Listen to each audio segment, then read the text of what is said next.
Christian parenting. You just wake up tired. Yeah. And it's so heavy. And, for me, the question for the first 4 or 5 months that plagued me was, God, what is your plan? Yeah. Am I to keep these kids? Like, is this what we're doing now? Did you open the door and put them in my home because now this is my family? Hey, Call to Love families. Welcome back to another episode of the Call to Love podcast. As always, we are diving into the practical, the clinical, and most importantly, the biblical aspects of the adoption and foster care callings. Today is a topic that is relevant to all of us, as we are going to be talking about hope for the weary foster and adoptive parent. Can anybody relate to that weariness today? I think we all can, as we say yes repeatedly to this calling. Joining me for this conversation is author and podcast host Audrey Rindlisbacher. Audrey, I am so grateful that you're here just to pour into our audience. She has a beautiful and unique story that I think is going to be an encouragement to all of us. Audrey, welcome. Thank you for being here. Thank you for having me, Summer. Super excited. Absolutely. I always love for our listeners to get to know our guests just a little bit. And you've already given me a little snippet of your story, which I think is going to be so profoundly impactful. So tell us a little bit about you, the work that you do, and why you have a heart specifically for foster and adoptive families. There's a lot to that question. Take your time. What I would brief just sketch of me. I'm a mom of 6. They came boy, girl, boy, girl, boy, girl. So that was kind of fun. Those are all my biological children. I've been married to my husband for 31 years, and we are just about this year. Our last one is at home. She'll be launching next year. So that's feeling weird. A new phase is opening up. Have loved being a mom. It's kind of my central identity. It's everything to me. And the work that I do now grew out of the pain that I had as a young mom. I had 3 little ones under 5, and so many things felt like they were going wrong. My husband had a pretty bad pornography addiction. Our finances were a mess. I was struggling as a young mom to know if I was even doing a decent job or not. Just feel like I had these goals and dreams all my life, and then I landed right in the middle of all of the things that I did want, I thought I wanted, and I did want them, but I just felt so inadequate to show up properly. And tried some things, tried some therapy, some courses, read some books, not super helpful, went on a journey of my own to I read The Hiding Place somewhere in the middle of all of that, and it changed my life. I just wanted to be the Ten Boom family. How could we get there? Eventually, I read Corey's other books, discovered that they weren't always this beautiful, finished, perfect product, that Father Ten Boom didn't always have all the perfect answers. And so I studied their lives along with dozens of other men and women to try to understand what this thing called mission is, how it works, how these individuals who, and men and women and families whose impact in the world is decidedly positive and good, like how did they get there? I wanted to deconstruct that. And out of that grew the 7 Laws of Life mission and their principles, which we can go over. I can mention what they are as we go along. But those grounded me, helped me better understand practical things, actions I could take to follow in their footsteps, and had a huge impact on my life. Fast forward, had an experience with some women at church, which I can tell you too, if you want to know, that was the catalyst for building out a program for moms. I realized they were in the same pain I had been in, and thus was born the Mission-Driven Mom. I didn't know if I knew how to help everybody, but I felt like I knew how to help moms because I was one and I understood them. So Mission-Driven Mom was born. MDM Academy was born. The book is called The Mission-Driven Life, Discover and Fulfill Your Unique Contribution to the World. And I was able to find the copyright holder for all things Ten Boom. They gave me permission to quote anything I wanted, use any pictures that I wanted. So it's really thick with their stories. It's mostly their stories demonstrating just a few simple laws and principles anyone can start to live right now to feel to put their life in better order, to feel more grounded, to feel like they're moving toward the work God has for them. So that's the big picture of who I am, where I've been, and what I've done. The answer to the question why I have a heart for foster parents and adoptive parents is because I was a foster parent. And I can tell any and all pieces of that story. It's funny. I was sitting, my son had a graduation party this spring and my sister-in-law was here, and we haven't had a lot of conversations about when I was a foster parent, and she's obviously been on her own journey. They have 5 adorable, beautiful kids. They homeschool. My brother's a doctor. They have such a beautiful life.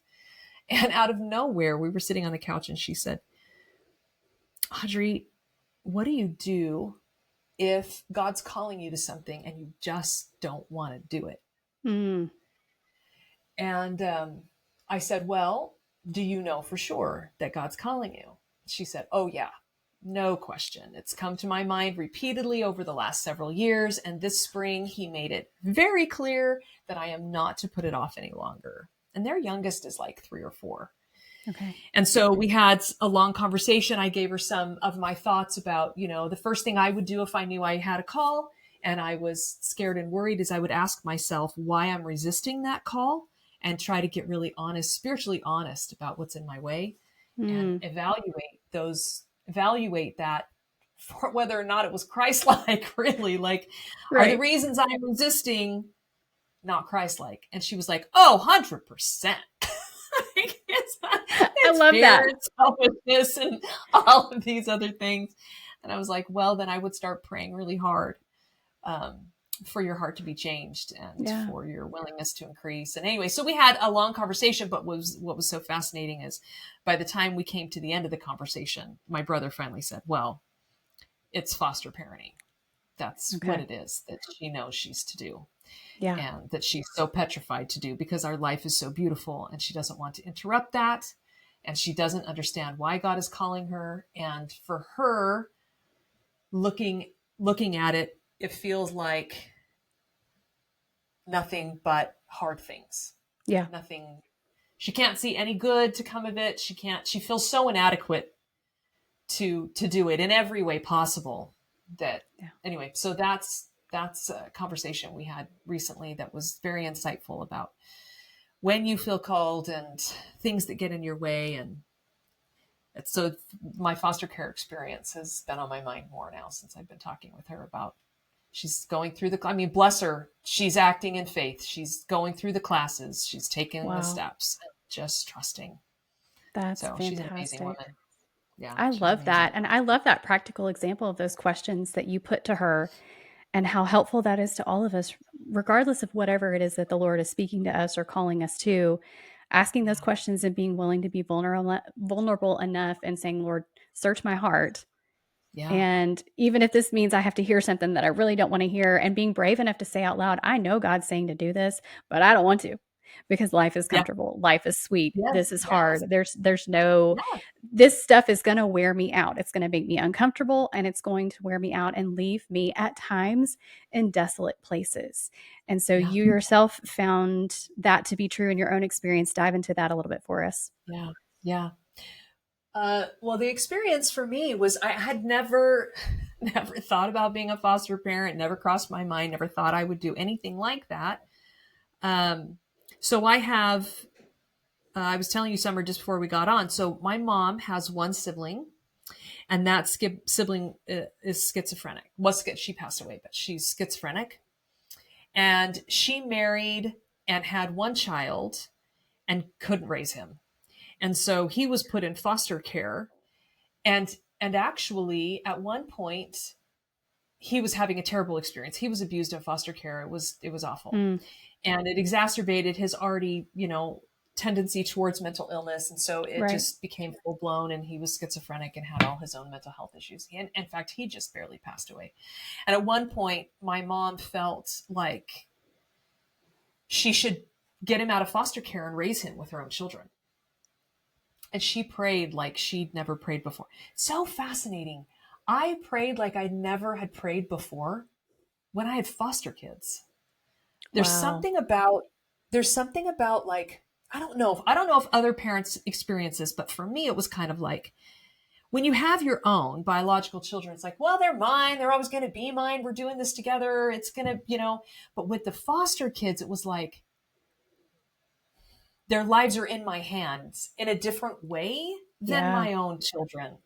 I don't understand their background. I don't know where they've come from. I don't know where we're going with this. I don't know if I'm going to keep them. And I'm kind of this bridge that they're on. And anyway, that's another story. Anyway, my mom prayed like crazy.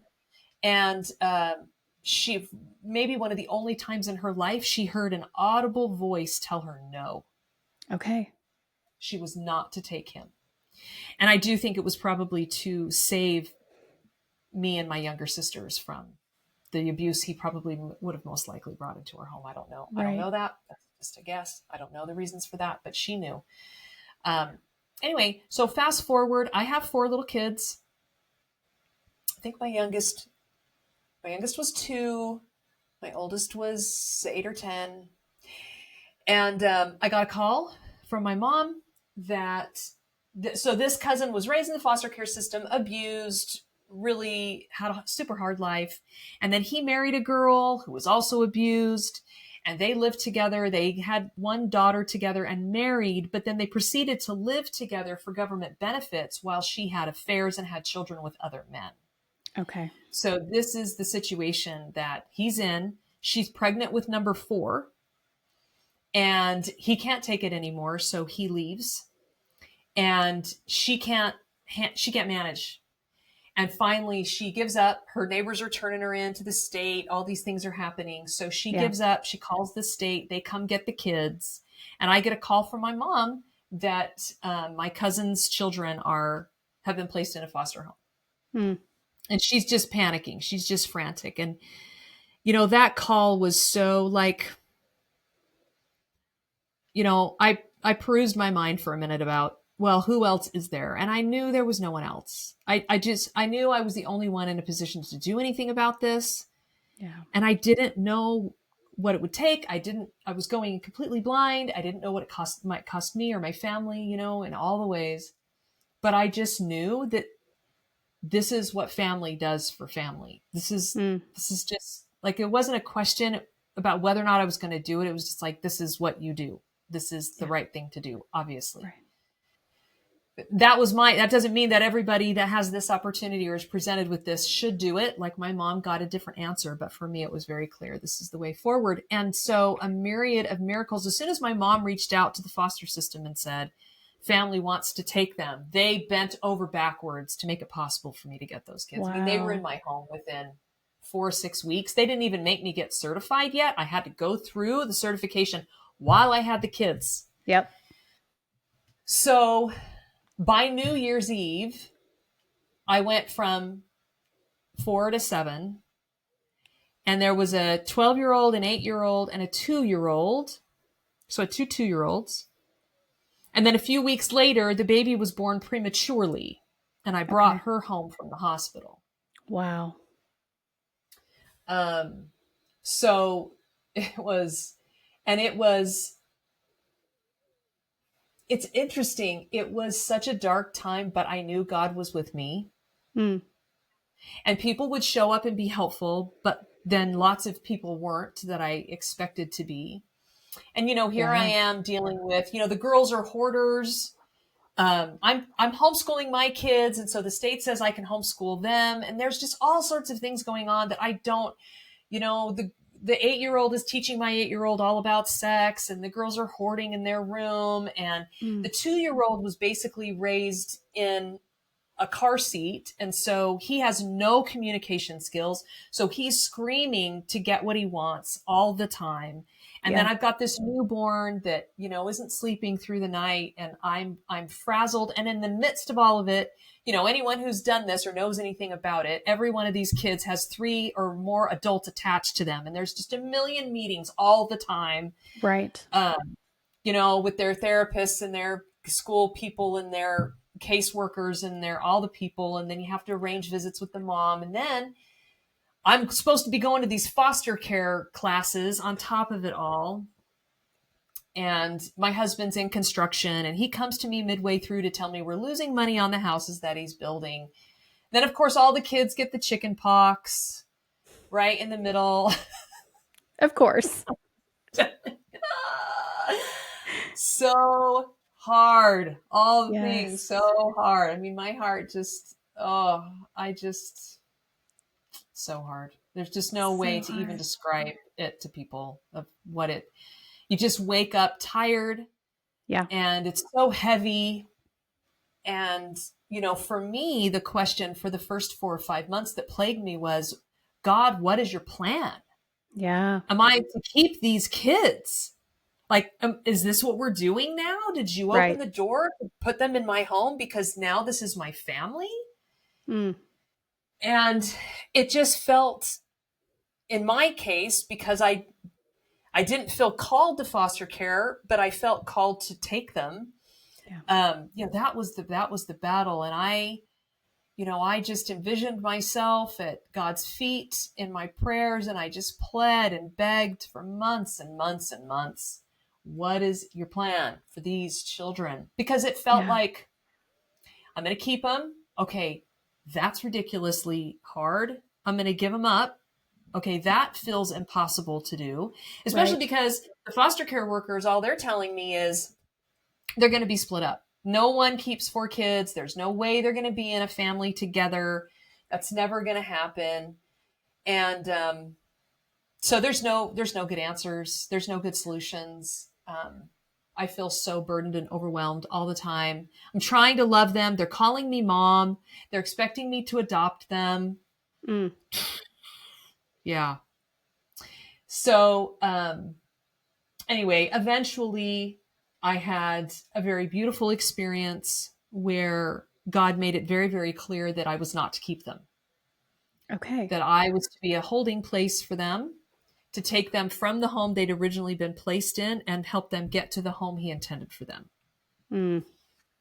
But the problem was, Summer, that as soon as I knew that, then I actually felt worse, because then all the fears and worries about what was going to happen to them. Well, certainly who knows how long they're going to be in foster care, and who knows if they're going to be abused, and who knows if they're going to be kept together, and just trusting the Lord 100% with them. And that's why I say, like, felt so much like their lives were just 100% in my hands.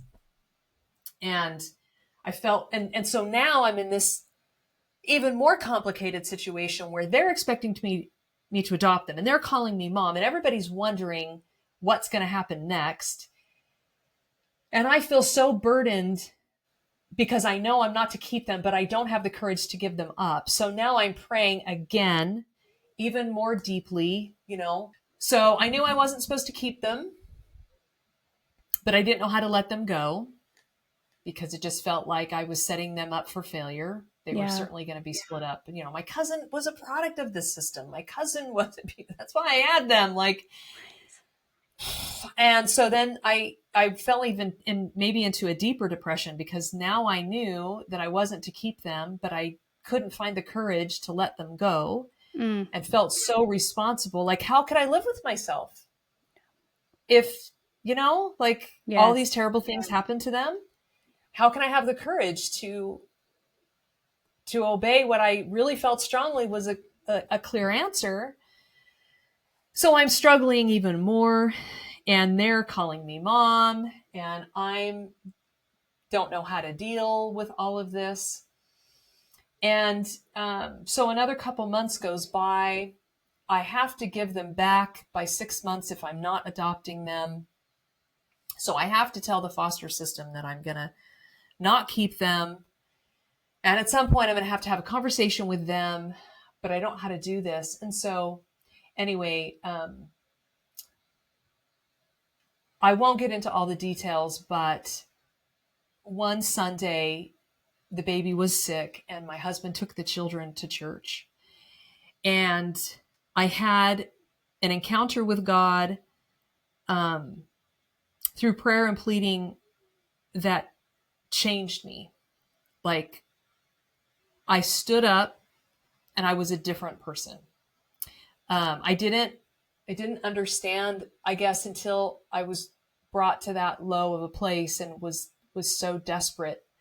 I mean, I'd had, obviously, really awesome experiences. My dad died when I was 16. Like, I'd been through hard things, but something about this felt so much more urgent and difficult.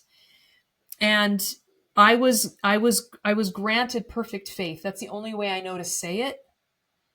And so from that moment forward, I never doubted God's plan for them. Hmm. I never worried for one more minute. I was really a different person. And my husband came home from church. He had been really worried. And when he saw me, just like my countenance, my face, he could tell I was different. And he was so relieved because he was so worried about me. Yeah. And I just said, God's got a plan.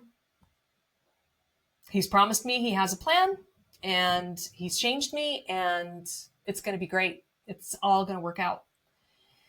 And so the day came, and my mom felt like she needed to try to see if she could raise them. And so she took them into her home, and I helped her with them. And there were times when she struggled and doubted and she didn't know. And I was able to just keep being kind of a rock for her and buoying up her faith and being there for her. And in the end, she decided they couldn't do it. It wasn't their call. And just at that moment, I mean, within just weeks of her making that decision, a couple who could not have children of their own became foster care certified. And the father later told me that the moment the foster care system called him to tell him about the children, he knew they were his. Wow. They took all four and raised them in this loving home. Wow. And so it was such a string of miracles to watch God do his work. And when he has willing children, there's so much good that can be done. Yeah. He's given us agency, so he can't, that's his promise, is that he won't control us, but those who are willing can be used as agents for good, which is what the mission-driven life is all about. It's a lens through which you see how you live your day to day, that you're God's partner, that he's sent you out to do work in his name, and that he can use you no matter what you bring to the table. I don't know if you've ever read the book Christy. No, I haven't. Oh, read it. By Okay. Catherine Marshall. So incredible. It's the true story of her mother, who answered a call to be a teacher in the Appalachian Mountains to the Appalachian people. And it's incredible for so many reasons. But, she goes through this kind of dark time and discovers what God can do with her, because she feels like she doesn't bring anything. She's just this 19-year-old, post-high school girl. And that's how a lot of us can feel. Like, that's how my sister-in-law feels. Like, you feel so small. You feel so inadequate. Yeah. You just I don't even know what I have to bring. But the truth is, if you'll just bring your willingness, then he can use you. Like, he wants to use you. That's right. So it was, like I said before we came on, it was one of the most profound experiences of my life. And just incredible. And so I can say that I have been there at least for 6 months, and Yes. I do really understand and really empathize. But I also know the power of who you're partnered with, and the incredible way it can change you forever. Yeah. And That's whether or incredible. not you're that stepping stone like I was for these kids, or whether or not they're meant to be with you, he'll show you, he'll answer you, he'll tell you, he'll make the way, and he'll give you what you need. Hey families, Summer here. Sorry to interrupt the show, but I wanted to make sure that you have subscribed. By subscribing to the Call to Love podcast, that means you will get notified with every new episode each week, and it helps me to know that you are here and a part of the Call to Love community. You can also leave my podcast a review and rate it, which helps others to find the show. This podcast is growing thanks to you, and we hope to continue reaching families who are looking for resources as they live out their own call to love. Thank you so much. And now let's get back to the conversation. Yeah, that's so good, Audrey. Goodness gracious.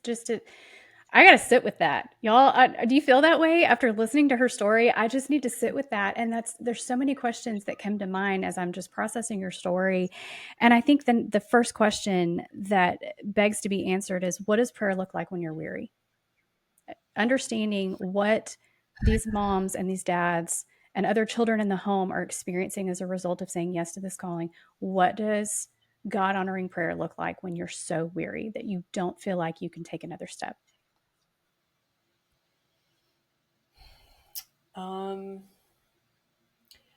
One thing that comes to mind is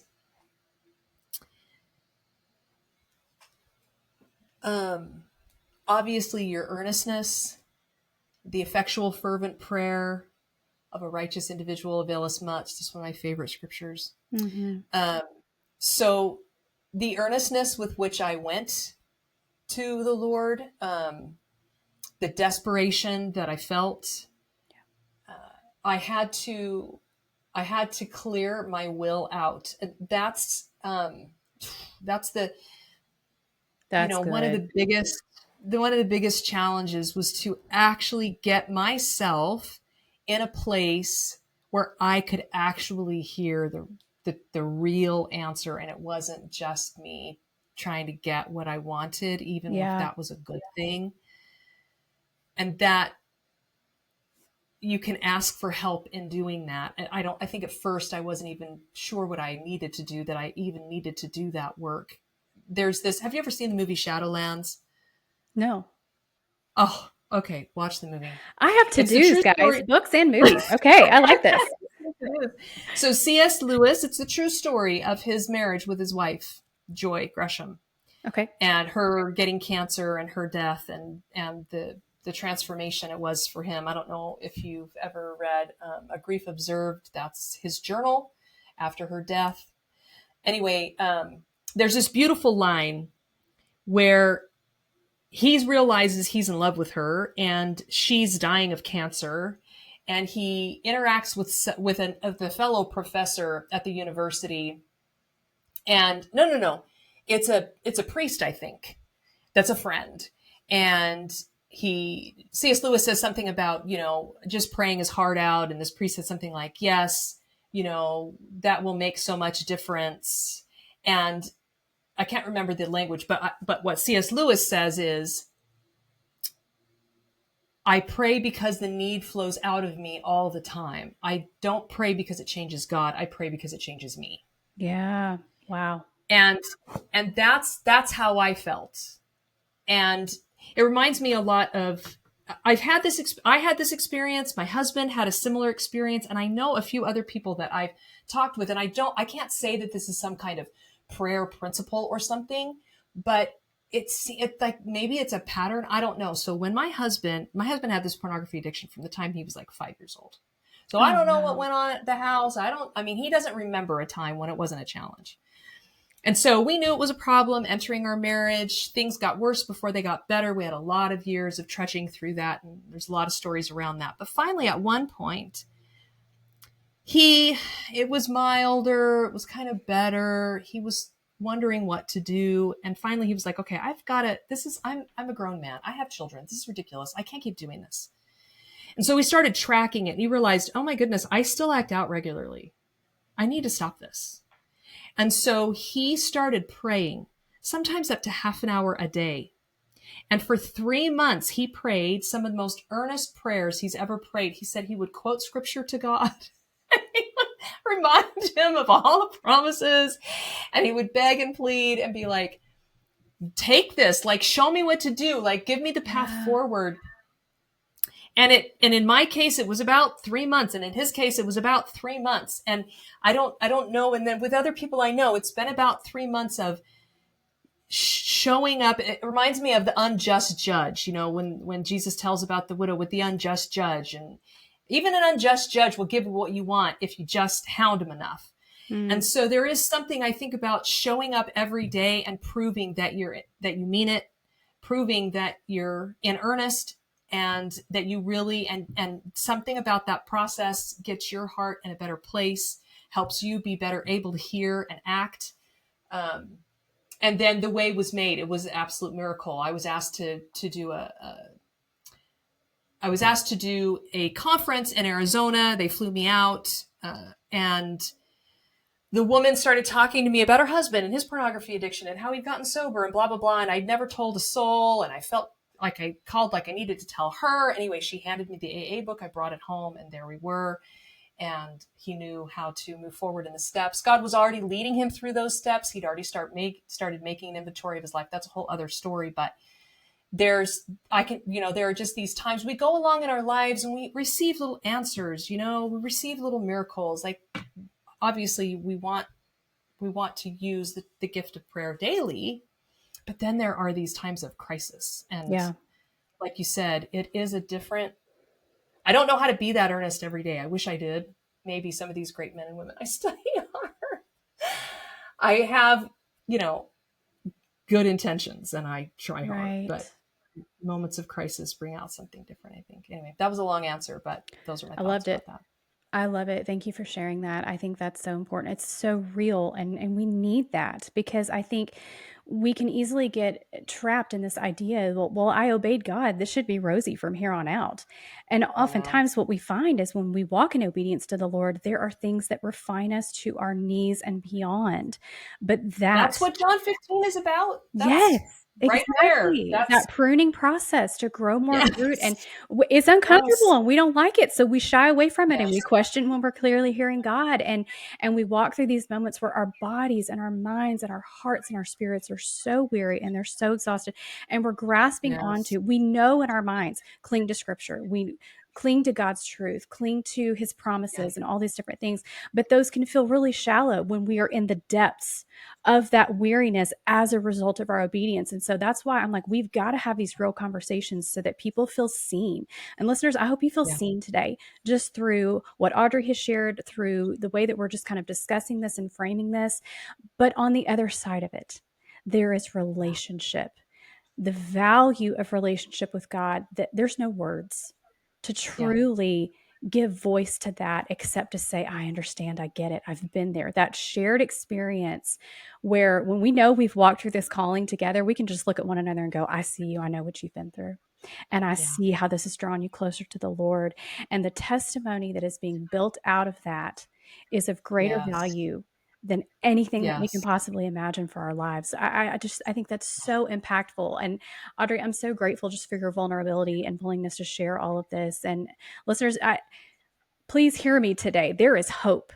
If you find yourself in that weary spot, there is hope. And you mentioned like little miracles, little moments, little words from God, little moments forward, progress, hearing from him, getting direction. Like, there is hope to be found in knowing that he is holding you even when it doesn't feel like it. So Audrey, there's so much that we could go into. And honestly, we probably just need to do a part 2 to this conversation, because I want to give you opportunity just to speak into the 7 laws of life mission and living that out. But my goodness, what you have shared with us today, I just feel like we need to sit with this. But I don't want to leave without giving you the space to truly speak hope into our listeners who either are sitting in the space of just grief and weariness over their calling, or they are terrified to take that step because they know where it's headed at some point.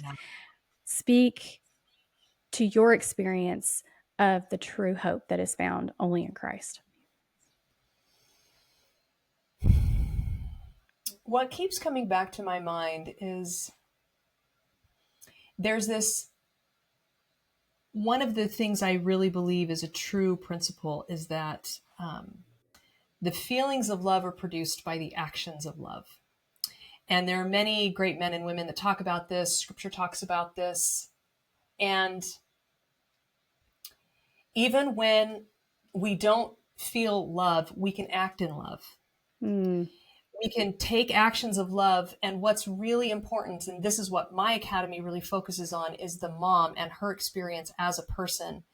What I would say is, in all of the midst of all of this, make sure to take care of yourself. Make sure to meet your real needs, your spiritual needs, your physical needs, your emotional needs, so that you can be the foster mom, the adoptive mom, whatever kind of mom or dad that you want to be, God has placed those laws and principles. The way that C.S. Lewis talks about it is that they're instructions for running the human machine. As the great creator, he knows what we need.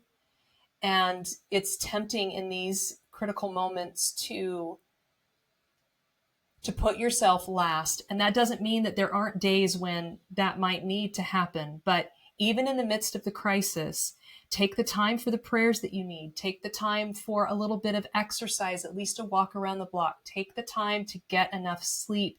Yeah. One of the great graces that God sent at that time was a woman down the street who just knocked on the door and said, "Why don't I sleep on your couch with the baby?" Wow. And so she slept with the baby so that I could sleep. And there were a lot of things I felt like I needed or wanted at that time, but he gave me what I really did need. So good. And so remember that there's a lot of outcomes you can't control. There's a lot of people you can't control. And when you're working with these children, there's so much going on with them that you don't have anything to do with you, that you can't change, that you can't control, and that they also have their agency to choose in or out of whatever. Right. But ultimately, take care of yourself so that you can, love yourself is what I'm saying. The first two laws of life mission are to love God by establishing your divine center, and to love yourself by meeting your real needs and caring for yourself properly. And so those are actions you can take even when you don't feel that love. And the feelings of love will flow from the actions of love. We love these children by doing these things for them. And then, of course, we feel the feelings of love for them because we have acted in love. And so those are the things that you can control. Try to focus on the things that you can control. You can control your loving actions. You can control meeting your needs.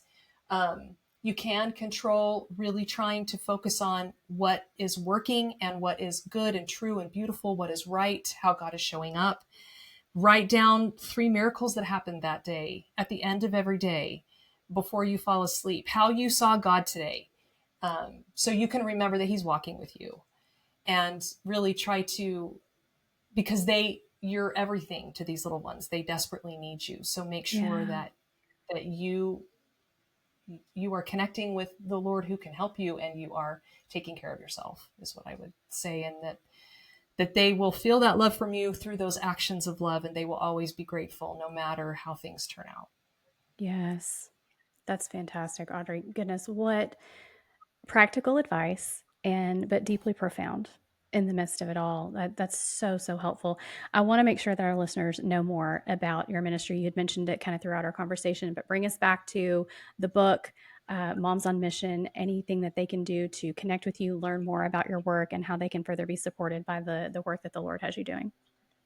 Oh, thank you. They can go to themissiondrivenmom.com and get the first 3 chapters of the book. I'll outline the 7 laws. I'll tell them kind of my story, how I started doing what I'm doing. I'll walk them through the first law and the 3 principles of loving God through the 10 Boom story. If they want to grab a copy of the book, a hard copy, they can grab that there as well. They can listen to the podcast. And if they feel so inclined, check out the Academy if they feel like that's something that can help them walk through those hard times. But we're here Fantastic. for whatever we can offer, but that's what we do. That's so great.